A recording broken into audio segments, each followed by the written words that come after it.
Fear Allah and Allah will love you.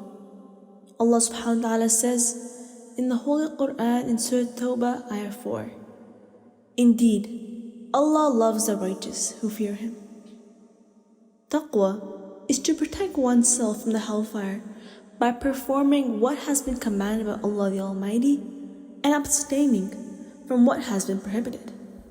Allah subhanahu wa ta'ala says in the Quran, the believers are only those who, when Allah is mentioned, feel a fear in their hearts, and when His verses are recited to them, it increases them in faith, and upon their Lord they rely.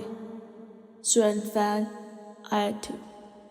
Allah subhanahu wa ta'ala also says in Surah Hujurat, Ayah 13, The noblest, most honorable of you in the sight of Allah is the most advanced of you in Taqwa.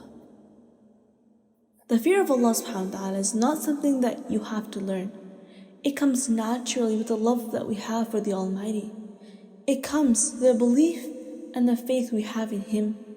And Allah subhanahu wa ta'ala loves when His slave fears in all matters of life when thinking about his Lord. The respected Hasan al-Basri once said, O son of Adam, love Allah. Allah will love you.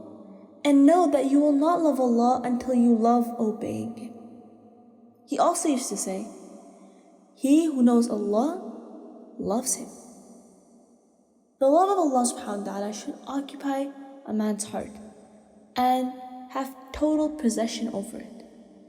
And if it does not seize it entirely, it should at least outweigh the love of all other things in it.